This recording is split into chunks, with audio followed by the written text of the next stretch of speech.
Good evening, people. It's August 10th, 2019. I've given this a couple days, but recently we've had the California Secretary of State respond to the Citizens for Fair Representation appeal of Judge Mueller's decision to dismiss the case. And I took a lot of flack because of the last few videos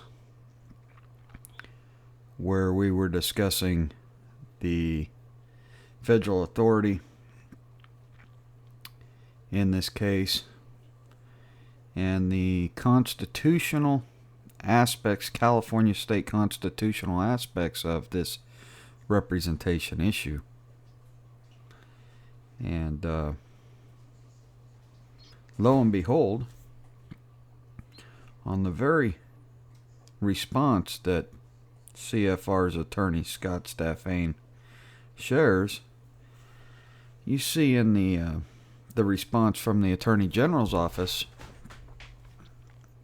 everything I was saying. All the legal aspects are exactly what I had been saying the whole time. And these men in comments openly slam me on the YouTube videos. These men in their weekly broadcast show slam me about my views, about the things that I share with all of you. And it's really unfortunate that these men, Mark Baird, Terry Raposa, and women like Marie at the Stanislaus Concerned Citizens and Stanislaus County First State of Jefferson would behave in a manner like that towards me when I was just pointing out the obvious information that anyone could or could not find for themselves, research for themselves, or come to the conclusion for themselves. In the statement of the case, in the Secretary of State's response, the first thing they say is, since at least 1879, the California Constitution has provided that the California legislature consists of 40 senators and 80 assembly members, with a single legislator representing each of the 40 senatorial and 80 assembly districts. They say right here in their response to the appeal, to change a membership of either house or the number of districts would require a constitutional amendment. Well, these are the very things that the Jefferson people called me names about, threw a fit, told me I was wrong. I didn't know what I was doing. I didn't know what I was saying. And it comes right down to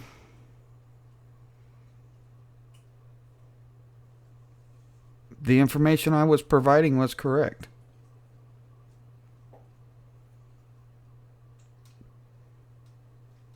There are so many things in this response to the appeal that back up what I was saying. And part of the appeal specifically states, or part of the response to the appeal specifically states, Win Carpenter, Kyle Carpenter, and Chief Roy Hall Jr.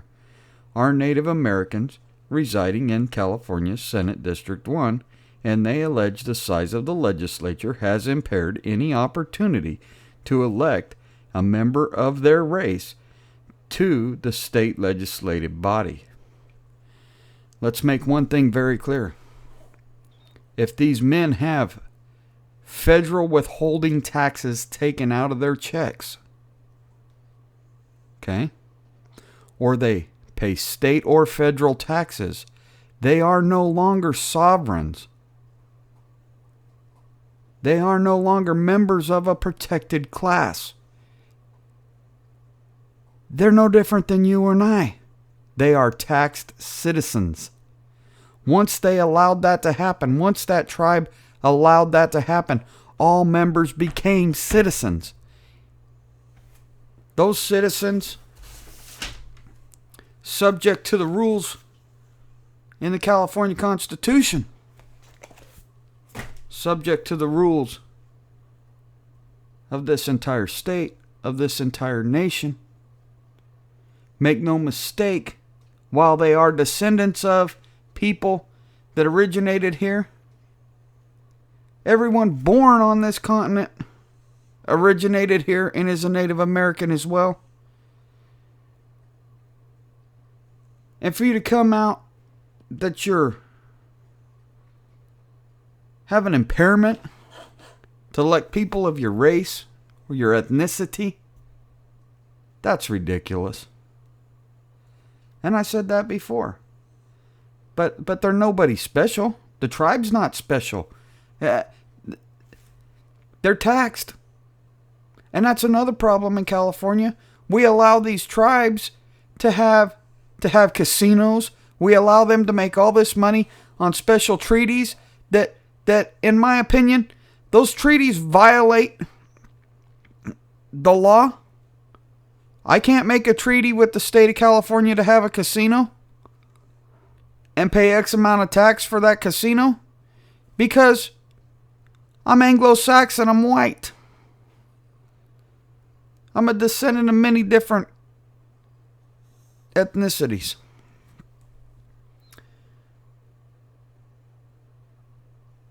But most of all, I'm a citizen. I'm not considered a sovereign. I'm not considered a native. But the rules that apply to the Cherokee Nation or to the legitimate non-taxed Indians don't apply to these people. So they're in the same boat as the rest of us.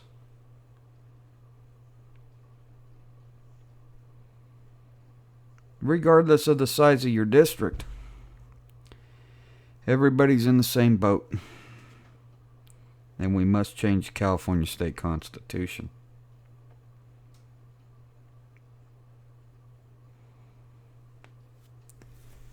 But we can't do it through the courts. It has to be a ballot proposition. These men know this. Or at least they should. Every county committee member, county committee leader, and the 23 so-called counties of Jefferson Territory should know this. Their lawyers should know this. Their advisors should know this. And perhaps they do. Perhaps they just don't care. Perhaps they're truly just looking for your t-shirt money. Because, well, they're still selling shirts. They're still selling hats. They're still at all the fairs. They're still asking for your signatures that won't amount to anything. Anything.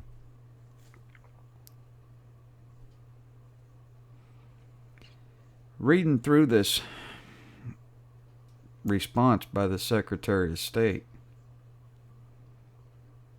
they've included case law.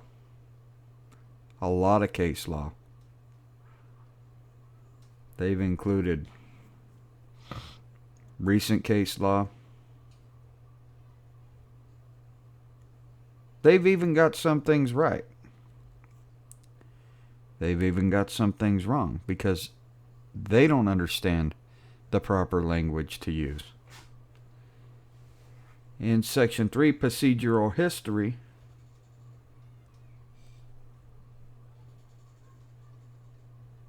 section ER 86, it says the plaintiffs challenged this decision by petition for writ of mandamus to the Supreme Court, which denied it on October 1st, 2018.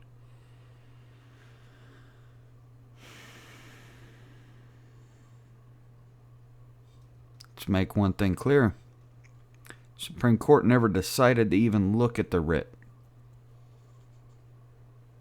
I've been very clear about that on most of the mediums that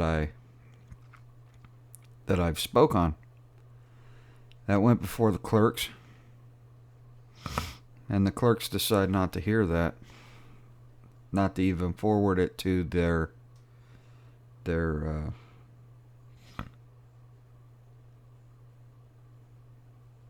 justices.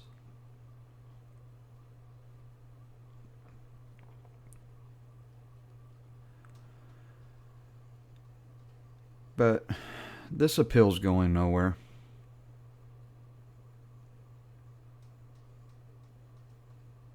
The Judge Mueller ruled the only way she could have ruled.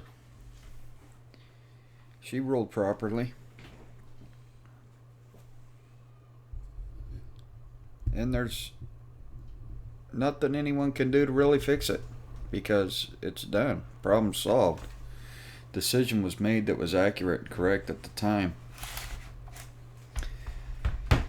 Yeah, it'd be nice to have a t-shirt that says I'm talking about stupid people,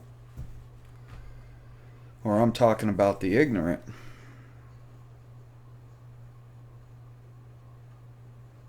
Because it's legit. You know, as I scroll through the response from the Secretary of State,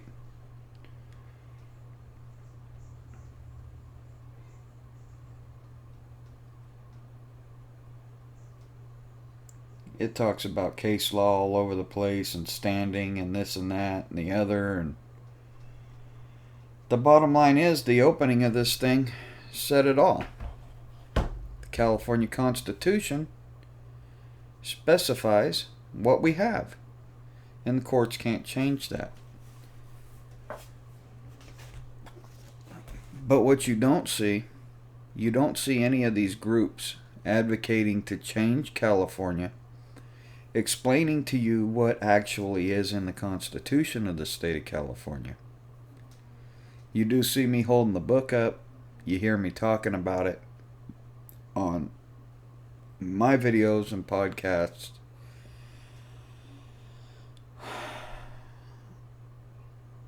On Jefferson Liberty Radio, on the other Forgotten Liberty media outlets. But nobody actually shares with us the state constitution and the supreme law of the state of California. It's said to be the largest constitution in the world because of our amendment process, which, make no mistake, is not very difficult. There are steps, procedures that must be taken to qualify an initiative for the ballot to amend the Constitution. But it's not difficult. It's not expensive. You know, it's not terribly out of the realm of possibility for us as Californians to accomplish. It's just not. It really isn't. But I think moving forward, what I want to do is start sharing the Constitution of the state of California with everybody. To go over it line by line. To allow you the opportunity to ask questions, to make comments, to discuss it. And it may take several episodes to get through one section. I'm sure you can hear the book opening in the background. But I'd like to start that. I'd like to make it maybe a bi-weekly thing, maybe a weekly thing. But we got to get it out there. We got to talk about it. We got to educate people on what the rules in our state are. Not what we'd like the rules to be, not what we think the rules are, but what the rules of our game actually are. Because you see, we're fighting a battle on so many levels.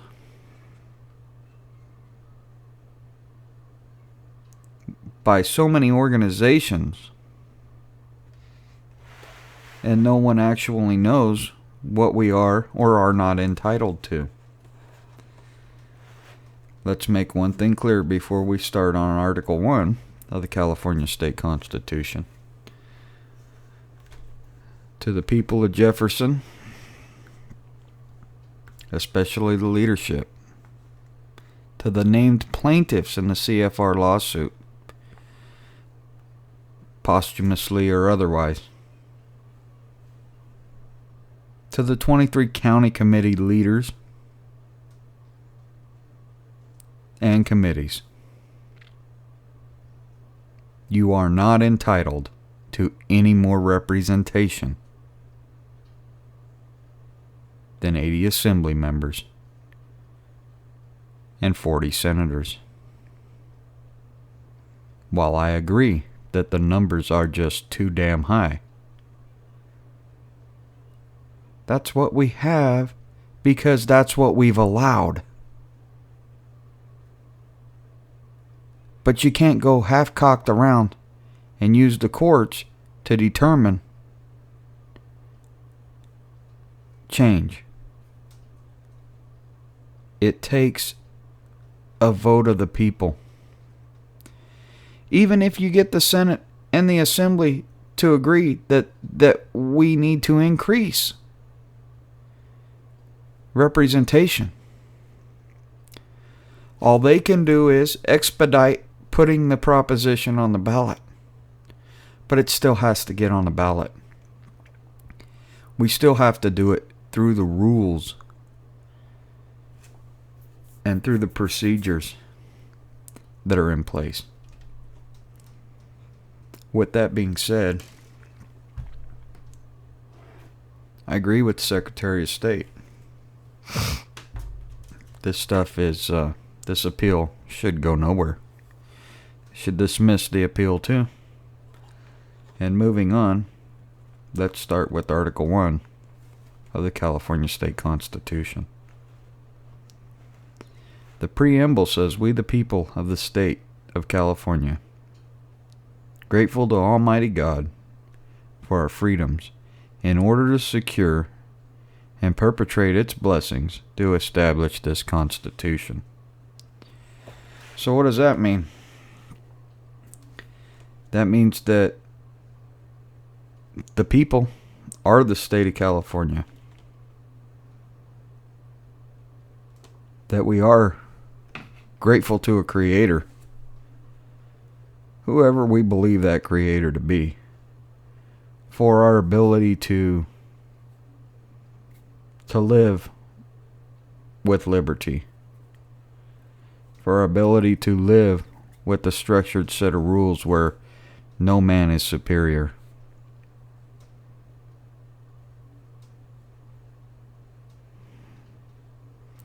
In order to secure and perpetuate is like saying, so that we can pass this same lifestyle on to our children or future generations. This is why we make this set of rules or this set of supreme laws of the state. So Article 1, Declaration of Rights, Sections 1 through 32. Article 1, adopted 1879. All people are by nature free and independent and have inalienable rights. Among these are enjoying and defending life, liberty, acquiring, possessing, and protecting property, and pursuing and obtaining safety, happiness, and privacy. Section 1, added November 5th, 1974 by Proposition 7, Resolution, Chapter 90, 1974. So it says we're born free. We have no ruler. And we have rights granted by our Creator. That they are enjoyable and defending. And when they say when they are enjoying and defending, they mean being happy with and defending our life and our liberty, acquiring and possessing, and then protecting that property, and pursuing and obtaining safety, happiness, and privacy. Pursuing and obtaining does not mean that you have a right to these things inherently. You don't have an absolute right to be safe. You don't have an absolute right to be happy. And you don't have an absolute right to privacy, because some things happen in public. Some things will always upset you. Some things will always endanger you. But you have the right to pursue and obtain safety, happiness, and privacy. Section 2. Every person may freely speak, write, and publish his or her sentiments on all subjects, being responsible for the abuse of this right. Every person may freely speak, write, and establish his or her own sentiments on all subjects, being responsible for the abuse of this right.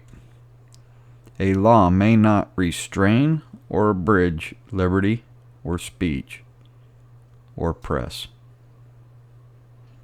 So they can't make no law, just like the First Amendment, the U.S. Constitution, abridging those things.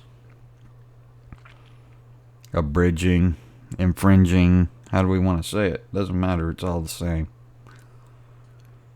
Doesn't matter. Means they cannot take that away from you. A publisher, okay, that was clause A. Clause B, a publisher, editor, reporter, or other person connected with or employed upon a newspaper, magazine, or other periodical publication, or by a press association or wire service, or any person who has been so connected or employed, shall not be adjudged in contempt by a judicial, legislative, or administrative body, or other body having power to issue subpoenas for refusing to disclose the source of any information procured while so connected or employed for publication in a newspaper, magazine, or other periodical publication, or for refusing to disclose any unpublished information obtained or prepared in gathering, receiving, or processing of information for communication to the public. Nor shall radio or television, news reporter, or other persons connected with or employed by radio or television station, or any person who has been so connected or employed, be so adjudged in contempt for refusing to disclose the source of any information procured while so connected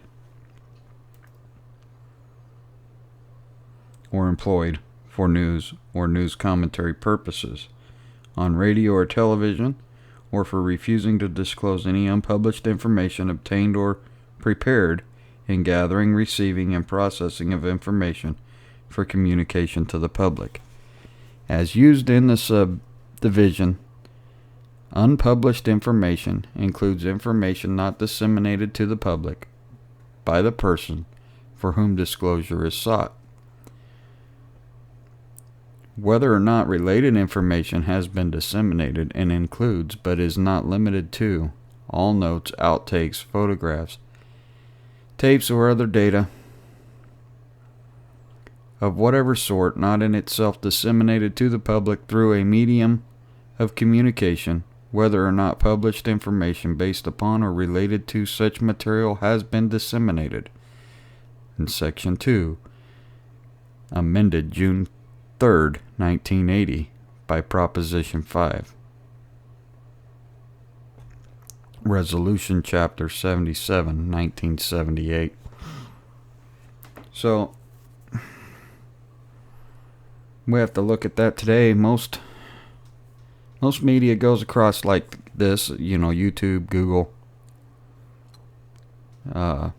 podcasts.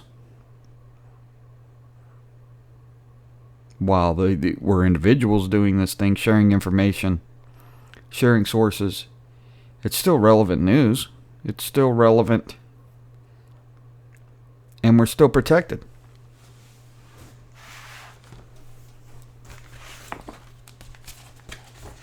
It's right here. I'm reading from the California Constitution. You see me looking down, you see me doing that. It's pretty simple, people. We're not even a whole page into this. This is going to take some time, but this is our Declaration of Rights. And much like the United States Constitution, they're similar, but they're different.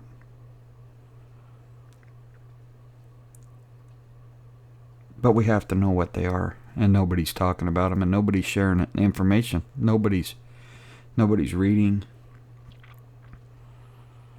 and nobody's educating each other. And really, I might be a jerk in some people's eyes, but I just want people to know how it's supposed to be done. And what we are or are not entitled to.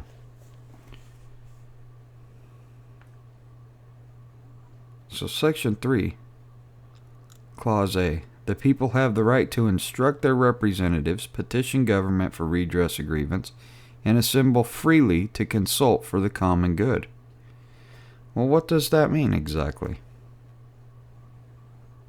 It means no one can stop us from talking to our elected officials.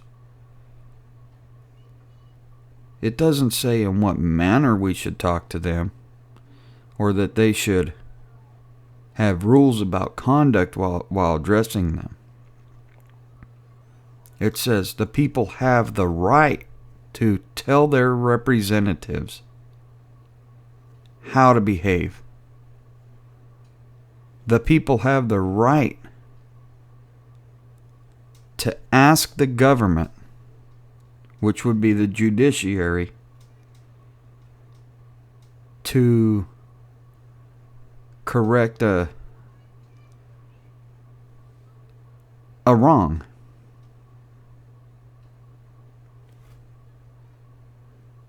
A grievance is a wrong, is something we feel we've been wronged. To ask the legislature to address the wrong, or to ask the other among us to address the wrong. It doesn't mean that we get to stop at the highest level, the federal courts, to address that wrong. We have a responsibility to start at the bottom with the legislature. Okay? The legislature and our representatives are at the bottom. Okay? The governor's at the bottom. And the courts are at the bottom. When we want something fixed that cannot be fixed through the legislature or the courts. Okay? Let's make no mistake, the governor cannot fix nothing that the legislature and the courts won't or can't fix. The governor's a figurehead.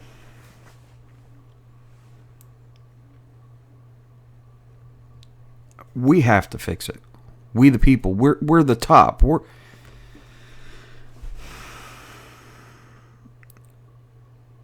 the ones that give the power. The government has no power. We hold all power. Section 3, Clause B, Subclause 1. The people have the right to access to information concerning the conduct of the people's business, and therefore the meetings of public bodies and writings of public officials and agencies shall be open to public scrutiny. It just means they can't hide nothing from us. They have to tell us when the meetings are. Subclause 2. A statute, court rule, or other authority, including those in effect on the effective date of this subdivision, shall be broadly construed if it furthers the people's right of access, and narrowly construes if it limits the right of access. A statute, court rule, or other authority adopted after the effective date of this subdivision that limits the right of access shall be adopted with findings demonstrating the interest protected by the limitation and the need for protecting that interest. So much like national security, we got you know there's things that happen in the state that we have to keep under wraps for a magnitude of reasons, but you have to disseminate what those reasons are when you're limiting the public's knowledge on something.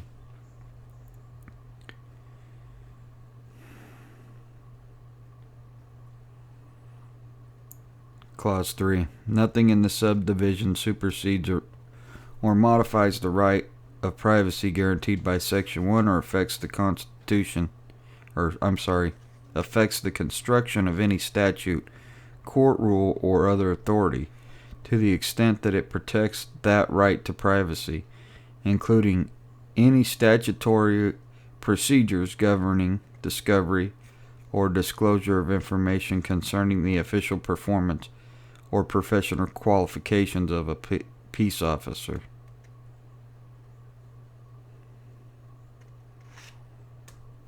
I mean, these things are all pretty much self-explanatory.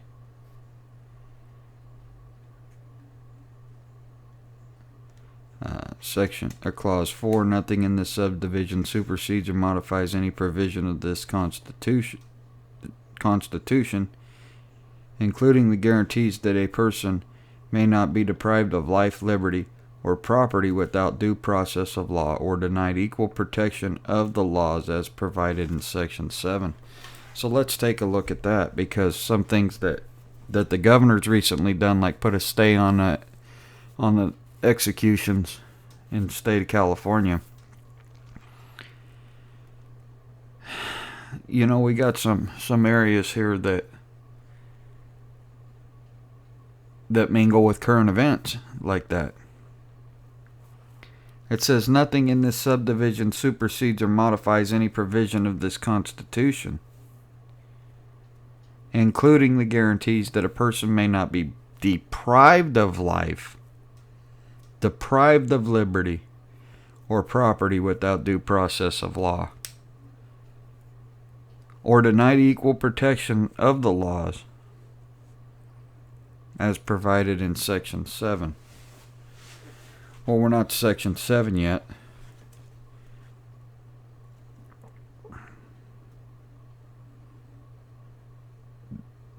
But we can jump to Section 7. And let's do that before I get into a rant about Gavin Newsom and why staying that is ridiculous. So Section 7, a person may not be deprived of life, liberty, or property without due process of law, or denied equal protection of the laws, provided that nothing contained herein or elsewhere in this Constitution imposes upon the state of California or any public entity, board, or official any obligations or responsibilities with it, which exceed those imposed by the Equal Protection Clause of the 14th Amendment to the United States Constitution.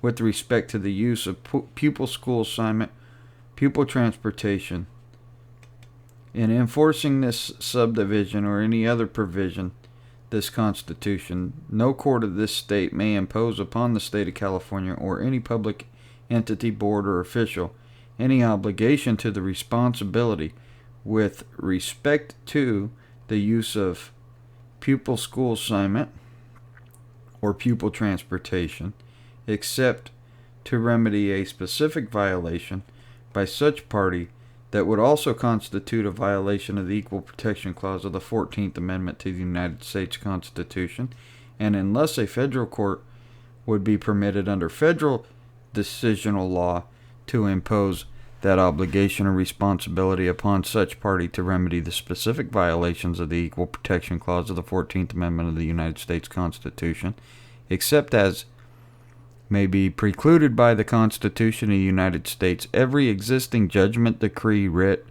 or other order of a court of this state, whenever rendered,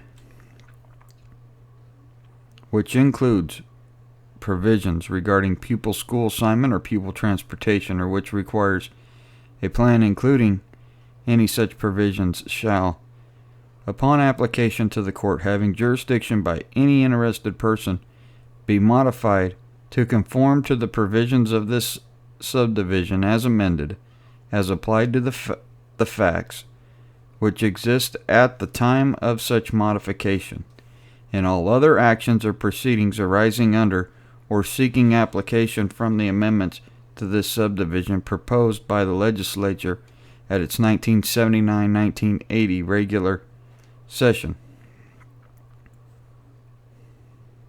All courts wherein such actions or proceedings are or may hereafter be pending shall give such actions or proceedings first precedence over all other civil actions therein. Nothing herein shall prohibit the governing board of a school district from voluntarily continuing or commencing a school integration plan after the effective date of this subdivision as amended. In amending this subdivision, the legislature and the people of the state of California find and declare that this amendment is necessary to serve compelling public interests, including those of making the most effective use of the limited financial resource now and prospectively available to support public education, maximizing the educational opportunity and protecting the health and safety of all public school pupils, enhancing the ability of parents to participate in the educational process, preserving harmony and tranquility in this state and its public schools, preventing the waste of scarce fuel resources, and protecting the environment too. Clause B. A citizen or class of citizens may not be granted privileges or immunities not granted on the same terms to all citizens. Privileges or immunities granted by the legislature may be altered or revoked. Okay. So, Section 7's dealing with the 14th Amendment of the Constitution and school pupil assignment. Really don't understand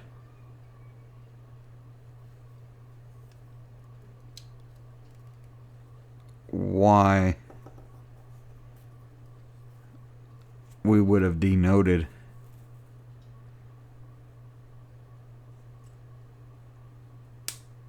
Section 7 in a previous section, or the clause of a previous section, but they did. I mean, you can't tell students of a certain ethnicity or this or that they can't ride the bus That's depriving them of due process. That's depriving them of life, liberty, or happiness. Yeah, we get that. Some of these things are repetitive and just don't need to be there. But you take the... I'll make a mark here. So we'll come back. We'll start with the next episode at section... Article 1, Section 3, Subclause 5. But let's talk about that constitutional guarantee that a person may not be deprived of life, liberty, or property without due process of law, or denied equal protections of the laws, and how that applies to what Gavin Newsom's done with the stay executions on these individuals. Once you're given due process through, these court cases, and let's just take a high profile case from my area, Scott Peterson, with the killing of his then pregnant wife Lacey. We absolutely afforded that man due process. And we're not going to get into how I feel about if he had a jury of his peers, because women aren't his peers, old men aren't his peers. 20 and 30 something year olds that had pregnant wives at the time, those are his peers.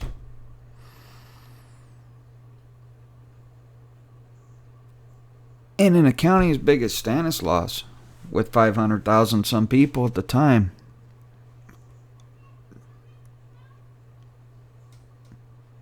there were 12 of us men that were his peer, that were in every, and let's be clear, the same financial situation, the same marital status, the same general location, because it's the county, and with,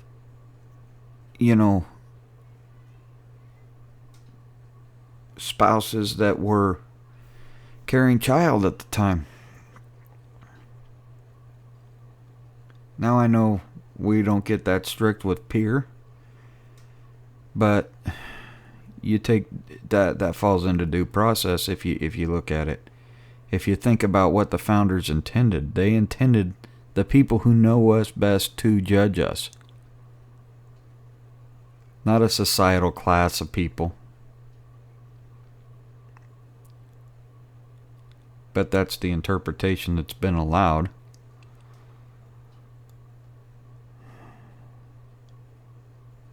Peers, the people that know you best. And I don't know how else to explain it. But that man was afforded due process. And the judge and the jury said, "You're gonna die, son." Gavin Newsom's taken it upon himself to say, "Nah, he's not gonna die. He's just gonna sit there, and we're gonna have to provide for him better than what he could possibly provide for himself, given a shorter sentence." So, because of that due process, he's incarcerated, and he can't have life. He has no right to property. He has no right to liberty because he's taken someone else's liberty. And we've already decided that because he took someone else's life, and he's been sentenced with the death penalty, that he doesn't have a right to life. Now, we can argue that all day long. But through due process, his right to life, liberty, property, the pursuit of happiness, have been removed.